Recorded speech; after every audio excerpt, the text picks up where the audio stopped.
Tamil super star Rajinikanth గారికి మన megastar Chiranjeevi guarantee విపరీతమైన అసూయ అని చెప్పుకుంటూ ఉంటారు. అది ప్రొఫెషనల్ జెలసీ. అవును, మరి చిరంజీవి గారిలా రజనీకాంత్ గారు డాన్సులు ఫైట్స్ చెయ్యలేరు.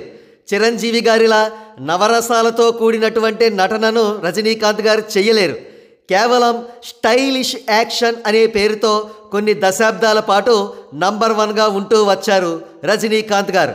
అయితే ప్రస్తుతం అనారోగ్య కారణాల దృష్ట్యా రజనీకాంత్ గారి ఎనర్జీ లెవెల్స్ పూర్తిగా పడిపోయినాయి. ప్రస్తుతం ఏదో సినిమాలు చేస్తున్నారు కానీ ప్రస్తుతం కాళ్ళు చేతులు కూడా సవ్యంగా కదపలేని పరిస్థితిలో ఉన్నారు. ఆయన తాజా చిత్రాలను చూసిన వారికి ఆయన పేలవమైన స్క్రీన్ ప్రజెన్స్ క్లియర్గా కొట్టొచ్చినట్లు కనిపిస్తూనే ఉంటుంది. అటువంటి స్థితిలో ఉన్న రజనీకాంత్ గారి జైలర్ సినిమాను తీసుకువచ్చి మన కమ్మ కులగజ్జి మీడియా వారు చిరంజీవి గారి మీద విపరీతమైన గ్రడ్జ్తో జైలర్ సినిమాను భోళా శంకర్కు వ్యతిరేకంగా పోటీ పెట్టారు. జైలర్ సినిమాకు విపరీతమైన హైప్ క్రియేట్ చేశారు. భోళా శంకర్ని డిగ్రేడ్ చేసి పడేశారు.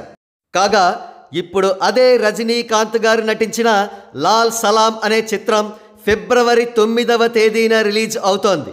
ఈ సినిమాకు ప్రస్తుతం 0 బజ్ ఉంది. ఈ సినిమా డైరెక్టర్ రజనీకాంత్ గారి కూతురు ఐశ్వర్య, మ్యూజిక్ డైరెక్టర్ ఏఆర్ రెహమాన్. అయినప్పటికీ ఈ సినిమాకు ఎంత మాత్రం బజ్ లేదు. చాలా పూర్ ఓపెనింగ్స్ రికార్డు కాబోతున్నాయి. మరి మన తెలుగు మీడియా ఈ సినిమాకు హైప్ ఎందుకు ఇవ్వడం లేదు? ఎందుకంటే ప్రక్కనే చిరంజీవి గారి సినిమా లేదుగా, అందుకన్నమాట. ఈ చోద్యాన్ని చూస్తున్న వారు, ఒరేయ్ కులగజ్జి మీడియా, మీకో నమస్కారం రా బాబు అంటున్నారు.